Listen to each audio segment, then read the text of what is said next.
Actually तो ऐसा है कि हम अपने सिस्टम को मोस्टली मूव करके लेकर जा रहे हैं और फिर वो आपको पता है हालात जो भी हैं, फिर सिफारिशें आती हैं और फिर तो बच्चा उस टाइम पे एग्जामिनेशन सेंटर में जाएगा, बैठेगा। अब जो नया पैटर्न है उस पैटर्न के हिसाब से वो जो लिबर्टी थी पॉसिबल है कि उसमें न्यूमेरिकल भी हो। तो बच्चों आप लोगों ने इस चीज़ को देखने कि वो एक अच्छा सिस्टम रहेगा जैसे कैम्ब्रिज वाले किया करते थे उस हिसाब से। तो बिस्मिल्लाहिर्रहमानिर्रहीम, अस्सलाम वालेकुम स्टूडेंट्स।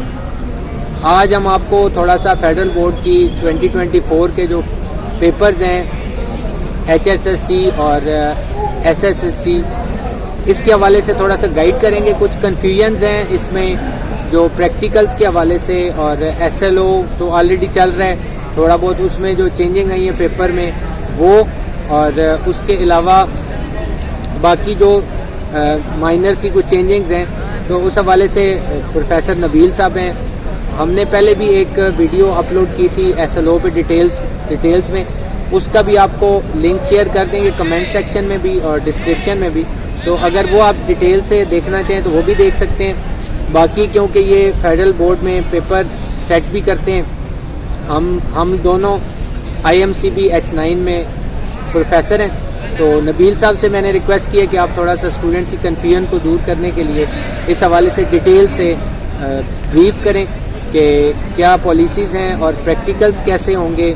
उस पे ज़्यादा परेशानी थी बच्चों को, जो अभी तक क्लियर नहीं हो रहा था कि क्या वो प्रैक्टिकल्स लैब में होंगे जो PBL based PBA based practical based assessment जो है, क्या वो लैब में होंगे या फिर ये है कि वो जो है पेपर अलग से होगा। तो उस हवाले से भी नबील साहब जो है वो थोड़ा सा आपको ब्रीफ क्लियर करेंगे।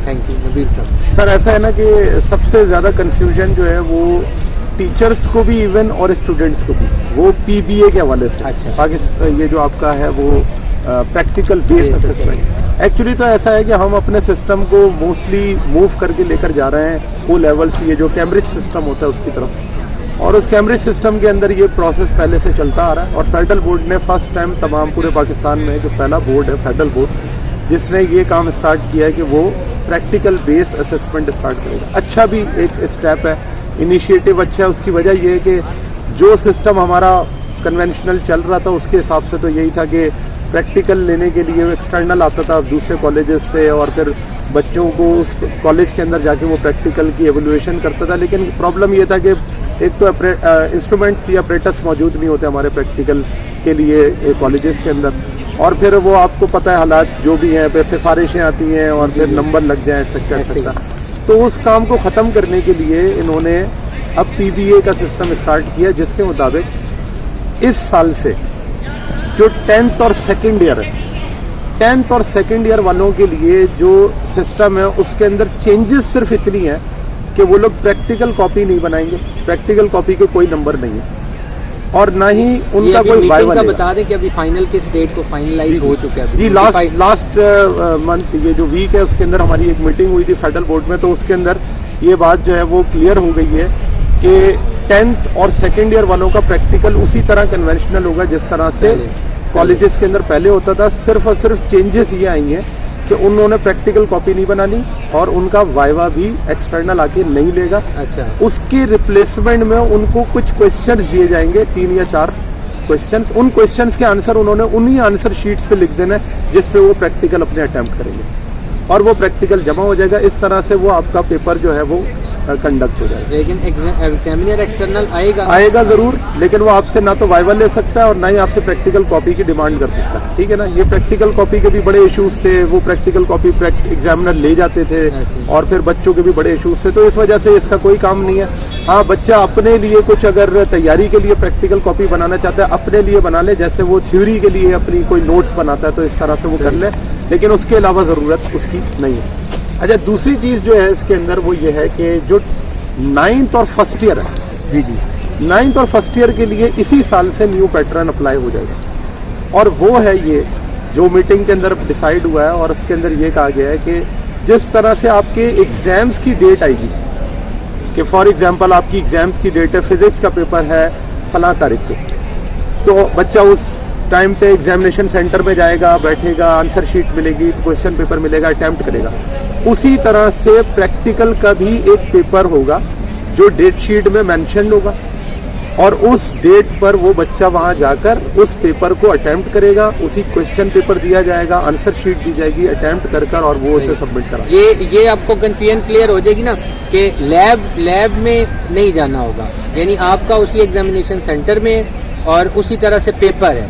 तो कुछ अभी तक ये क्लियर नहीं था, कंफ्यूजन ये चल रही थी कि क्या आया कि हमें उसमें लैब में जाना पड़ेगा, तो लैब में नहीं जाना होगा, आपका उसी तरह जो है वो जैसे नॉर्मल पेपर होता है उसी तरह का पेपर होगा। जी सर। और दूसरा ये कि वेबसाइट पे, फेडरल बोर्ड की वेबसाइट पे उन्होंने एक लिस्ट दे दी है, जिस लिस्ट के अंदर 9th और फर्स्ट ईयर के लिए जो उन्होंने प्रैक्टिकल्स की जो है वो कर दी है कि ये प्रैक्टिकल्स आपने अटेम्प्ट करने, उनकी प्रिपरेशन करनी है। तो वो लिस्ट फेडरल बोर्ड की वेबसाइट पे मौजूद है, आप वहाँ से डाउनलोड कर सकते हैं, उसमें देख लें कौन कौन सी प्रैक्टिकल्स हैं, उनकी आप तैयारी कर लें 9th और फर्स्ट ईयर वाले। अब उसका ये बता दें कि पेपर के अंदर उसका किस तरह से वो होगा, स्ट्रक्चर कैसा? सर स्ट्रक्चर भी उसके अंदर मॉडल पेपर्स मौजूद है, क्योंकि अभी फिजिकली मेरे पास मौजूद नहीं है, तो मैं वैसे हम आपको जो है वो उस पर लगा देंगे। तो वो जो है उसके अंदर क्वेश्चंस गिवन होंगे, हर प्रैक्टिकल के शॉर्ट क्वेश्चंस उन्होंने बनाए हुए बिल्कुल उसी तरह जैसे OA लेवल में। तो मैंने ये देखा था कि उसका उनका ये तरीकाकार होता है कि उन्होंने प्रैक्टिकल बता दिया, साथ में उन्होंने ये कह दिया कि ये रिलेशन यूज हो रहे हैं, ये आपके पास अपरेटस है, इसमें एक्सपेक्टेड ये रीडिंग्स आई हैं, बाज़ का ग्राफ आपने प्लॉट करके उससे रिजल्ट निकालना है, बाद में कैलकुलेशन आपने करनी है। इस तरह से मतलब 50% काम हुआ होता है, फर्दर उसको एक्सटेंड करना है, लेकिन वो वही कर सकते हैं जिसने उस अपरेटस या उस प्रैक्टिकल के हवाले से थोड़ी बहुत नो ली हो। जी बिल्कुल ऐसे ही। इसी तरह से ये खैर अच्छा एक स्टेप है और आगे जाके ज़रूर फ़ायदा होगा बच्चों को, एटलीस्ट वो प्रैक्टिकल अटैम्प्ट करेंगे सीरियसली, ठीक है। तो ये इस चीज़ तो PBA वाली जो ये कन्फ्यूजन है ये टीचर्स में भी है, तो ये टीचर्स भी क्लियर कर लें, बच्चों को वो कॉपी बनाने पे फोर्स ना करें। प्रैक्टिकल कॉपी के कोई नंबर नहीं है, वो बच्चा अपने पास से बनाना चाहता है, कोई नोट्स बनाना चाहता है वो बना ले, लेकिन प्रैक्टिकल इस साल से खत्म हो गया, कॉपी नहीं बनानी। 10th और सेकंड ईयर के लिए भी और फर्स्ट ईयर और 9th के लिए तो वैसे ही हो गया। जी प्रैक्टिकल कॉपी नहीं बनानी, ठीक है। अच्छा दूसरा जो है वो फिर हमारा अब न्यू पैटर्न के हिसाब से अब ये है कि पहला जो पैटर्न था वो मैं पहले इंटरमीडिएट को बता देता हूँ और उसके बाद फिर 9th 10th को भी डिस्कस कर लेंगे। तो जो इंटरमीडिएट का पैटर्न था वो पहले ये था कि हमारे 3 सेक्शंस होते थे। सेक्शन ए MCQs का था, 17 MCQs है। सेक्शन बी के अंदर जो है वो आपके क्वेश्चन, शॉर्ट क्वेश्चन होते थे, जिसे हम SROs कहते हैं, शॉर्ट रिस्पॉन्स क्वेश्चन, तो SRQs। अच्छा उनके अंदर ये होता था कि 21 क्वेश्चन हैं शॉर्ट, जिनमें से आपने 14 करने होते थे और 7 की आपके पास चॉइस थी, लिबर्टी थी, आप कोई से भी उन 21 में से 14 अटैम्प्ट कर सकते हैं। इसी तरह लॉन्ग क्वेश्चन आपके 3 होते थे और उन 3 में से आपने कोई 2 अटैम्प्ट करने होते थे, 1 की लिबर्टी थी, आप कोई सा भी एक ड्रॉप कर सकते हैं। अब जो नया पैटर्न है उस पैटर्न के हिसाब से वो जो लिबर्टी थी वो रिस्ट्रिक्ट कर दी गई है, चॉइस मौजूद है लेकिन रिस्ट्रिक्टेड है। जैसा कि 14 अगर क्वेश्चन है तो अब हर क्वेश्चन के अंदर एक रिस्ट्रिक्शन है और चॉइस दे दी गई है। हर क्वेश्चन 2 पार्ट्स पर मुश्तमिल होगा और उन दोनों में से कोई एक पार्ट आपने क्या करना है, सॉल्व करना है। यानी कि 14 के बजाय अब आपको 28 क्वेश्चंस दिए जाएंगे, उन 28 में से आपने 14 करना है, लेकिन हर 2 क्वेश्चंस में रिस्ट्रिक्शन है चॉइस की। तो इस तरह से आपके पास अब चॉइसेस रिस्ट्रिक्टेड हो गई हैं, 14 क्वेश्चन ही अटेम्प्ट करने, लेकिन अब वो जो लिबर्टी थी कि 7 अपनी मर्जी से छोड़ सकते थे, अब आप 7 अपनी मर्जी से नहीं छोड़ सकते। हर क्वेश्चन में आपको जो चूज करना पड़ेगा कौन सा उन 2 में से आपने एक अटेम्प्ट करना है। इसी तरह लॉन्ग क्वेश्चन के अंदर भी पहले 3 हुआ करते थे, अब उसके अंदर भी उन्होंने हर क्वेश्चन के अंदर 2 पार्ट्स बना दिए और उनमें से कोई एक पार्ट आपने जरूर सॉल्व करना है। इसका मतलब सारे क्वेश्चन अटेम्प्ट करना जरूरी है। हर क्वेश्चन में आप रिस्ट्रिक्टेड है बाय चॉइस, कोई सा भी 2 में से एक आपने अटेम्प्ट करना है। अब कुछ बच्चों के लिए ये अच्छी भी चीज है, लेकिन मैं आपको बताऊं कि पहले जिस तरह बच्चे ये क्या करते थे कि कोई एक आध चैप्टर चॉइस पे छोड़ देते थे, लॉन्ग तो आएगा नहीं और शॉर्ट तो आएगा नहीं, तो हम चॉइस में से कर लेंगे। लेकिन अब वो बच्चे ये काम नहीं कर सकते, अब उनको एटलीस्ट सब कुछ ही पढ़ना है। जैसे बच्चे हमसे हमारे पास आ जाते हैं और हमसे पूछते हैं कि सर इम्पोर्टेंट लगा दें, तो अब इम्पोर्टेंट वाला कोई काम नहीं है, अब आपने तमाम सिलेबस को कवर करना है, क्योंकि क्वेश्चन कहीं से भी बन सकता है। क्योंकि जैसा हमने SLOs के बारे में बताया, SLOs का डिस्क्रिप्शन में और कमेंट में हम आपको दे देंगे लिंक, पिछली वीडियो बनी हुई है उसमें SLOs के बारे में आप देख लीजिएगा। तो SLOs बेस्ड होने के बाद वैसे ही हम बुक्स को तो वैसे ही फॉलो नहीं करते, हम करिकुलम को फॉलो करते हैं। तो हमने जब करिकुलम को फॉलो करना है तो हम किसी भी करिकुलम को इस बेस पे छोड़ नहीं सकते कि हम चॉइस पे छोड़ देंगे, इसे अगर आएगा तो हम ड्रॉप कर देंगे। अब ये वाला काम नहीं हो सकता। तो एफएससी के अंदर अब जो हमारी जो नया पैटर्न है वो इस लिहाज से रिस्ट्रिक्टेड हो गया बाय चॉइस। यही काम न्यूमेरिकल्स का जी, न्यूमेरिकल्स का इसी तरीके से है कि जो सेक्शन सी में अब न्यूमेरिकल नहीं है जी, सेक्शन सी के अंदर न्यूमेरिकल्स की रिस्ट्रिक्शन नहीं है, ठीक है। अच्छा, अगर कोई डालना चाहता है तो वो न्यूमेरिकल डाला जा सकता है उन पार्ट्स के अंदर, ठीक है ना, लॉन्ग में। अगर कोई क्वेश्चन ऐसा है जो कि लॉन्ग में दिया जा सकता है, न्यूमेरिकल बेस वो दिया जा सकता है, उसकी रिस्ट्रिक्शन कोई नहीं। हाँ, पूरे पेपर के लिए रिस्ट्रिक्शन है। मॉडल पेपर में उस तरह से शो नहीं किया, लेकिन पॉसिबल है कि उसमें न्यूमेरिकल भी हो। तो बच्चों, आप लोगों ने इस चीज़ को देखना है कि ये नहीं समझना कि सेक्शन सी में न्यूमेरिकल नहीं आएगा, तो न्यूमेरिकल सेक्शन सी में आ सकता है, और उसकी एक स्पेसिफिक परसेंटेज है पेपर के अंदर, और वो परसेंटेज शॉर्ट क्वेश्चंस में पूरी की जाए, लॉन्ग क्वेश्चन में पूरी की जाए, लेकिन न्यूमेरिकल्स होंगे। बिल्कुल। तो कुछ ऐसे मेरे दोस्त हैं, उन्होंने ये कहा कि नहीं जी, न्यूमेरिकल तो सेक्शन सी में आना ही नहीं है, और शॉर्ट में भी कम डालें। तो ऐसा ना हो कि फिर आप लोग न्यूमेरिकल को फोकस ना करें और वो आ जाएं, तो फिर प्रॉब्लम बन सकती है। जी जी सर। और बिल्कुल सर, एसएससी के लिए भी इसी तरह से कि चॉइस रिस्ट्रिक्टेड हो गई है। तो उसके अंदर जो था वो पहले आपके पास जो थे वो 15 क्वेश्चन आते थे, और 15 में से 11 क्वेश्चन आपने कोई से भी अटैम्प्ट करने थे, और 4 की आपके पास जो लिबर्टी थी, कोई से भी छोड़ सकता है। अब 11 ही क्वेश्चन आएंगे, और हर 11 में एक एक ऑप्शन की चॉइस होगी। इसका मतलब टोटल आपके शॉर्ट क्वेश्चन 22 होंगे। आपने से उनमें से कोई 11 जो वो अटैम्प्ट कर लेना, यानी कि आपकी अब चॉइस रिस्ट्रिक्टेड है, हर क्वेश्चन के अंदर कोई एक करना है। और इसी तरह लॉन्ग क्वेश्चन के अंदर भी आप हर क्वेश्चन अटैम्प्ट करेंगे, हर क्वेश्चन में आपको 2 क्वेश्चन दिए जाएंगे, जिनमें से आपने कोई एक क्या कर लेना है, अटैम्प्ट कर लेना है। बाकी सेक्शन ए एमसीक्यूज का हुआ, जिसमें 12 एमसीक्यूज सॉल्व करना है। तो इस तरह से हमारा जो एसएससी वाला जो पार्ट है वो भी इसी तरह से नए पैटर्न के हिसाब से रिलेटेड है। अब इनके मॉडल स्ट्रक्चर पेपर जो है वो फेडरल बोर्ड की वेबसाइट पे मौजूद है। अगर आप और ज़्यादा उसके अंदर गो थ्रू करना चाहते हैं तो वो एक ज़रूर देख लें, ताकि एक आपको आइडिया हो जाएगी ये पेपर किस तरह से होगा। गाइड मैंने आपको कर दिया, लेकिन जब तक एक फिजिकल चीज़ मौजूद ना हो तो वो आपको ज़्यादा अच्छे तरीके से आप उसके अंदर नहीं कर सकते। तो ये चीज़ है आपकी इसके बारे में। और ग्रेडिंग का थोड़ा सा बता दें, क्योंकि इस साल से ग्रेडिंग पे आई थी मार्कशीट्स वगैरह। जी जी जी, देखिए अब अगेन ये सिस्टम दोबारा से वही कैम्ब्रिज सिस्टम है। हम कैम्ब्रिज सिस्टम को ही अडॉप्ट करने वाले हैं पूरे तरीके से।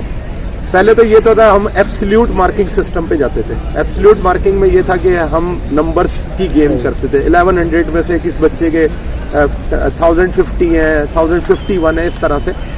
तो उसमें बच्चों की ये जो रेस थी ना मार्क्स ज़्यादा लेने की, उसको ख़त्म करने के लिए फेडरल बोर्ड ने ग्रेडिंग सिस्टम स्टार्ट किया, और बहुत अच्छा सिस्टम है। उसके अंदर ये है कि फॉर एग्जांपल अगर हमारे पास कोई सिस्टम है और हम फॉर एग्जांपल ग्रेडिंग की अगर बात करें तो फेडरल बोर्ड ने ना कुछ परसेंटेजेस के हिसाब से ग्रेड्स बना दिए। स्टार्ट हो रहा है A डबल स्टार से, और फिर A स्टार है, और फिर A है। इसी तरह B double star, B star, फिर B, and C, D, and उसके बाद फिर एक आ जाता है U अनसेटिस्फैक्ट्री है, U वाले जो है वो फेल है। जो D है वो आपका 40% आपकी जो है वो D वालों को बनती है, यानी कि बस वो पास है, उसके अंदर कोई इतनी ज़्यादा वो नहीं है।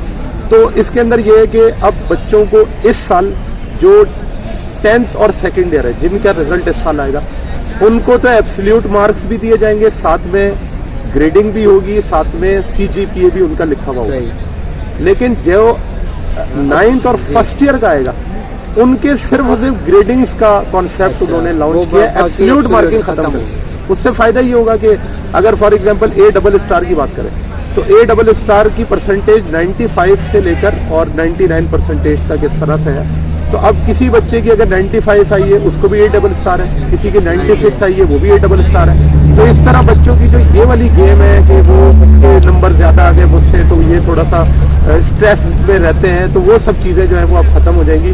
तो ये एक अच्छा स्टेप है। अब ये होगा कि नंबर गेम ख़त्म होगी तो बच्चे थोड़ा कॉन्सेप्ट की तरफ जाएंगे, इंटरेस्ट लेंगे कि ठीक है दोनों के जो है वो ग्रेडिंग ठीक है, तो ग्रेड्स की तरफ जाना जो है वो एक अच्छा सिस्टम रहेगा, जैसे कैम्ब्रिज वाले किया करते थे उस हिसाब से। तो ये ग्रेडिंग वाला जो हिसाब किताब है ये स्टार्ट किया फेडरल बोर्ड ने। ये 2-3 चीज़ें जो है वो नई ऐड हुई है, तो बच्चों के लिए ये ज़रूरी थी जानना। Thank you so much, thank you. तो बच्चों, हमने आपको कम्प्लीटली गाइड कर दिया है। इस हवाले से अगर कोई और आपको कन्फ्यूजन हो तो आप कमेंट सेक्शन में कमेंट करके मैसेज करके पूछ सकते हैं। Thank you sir. फोन क्यों उड़ा रहा भाई यार वो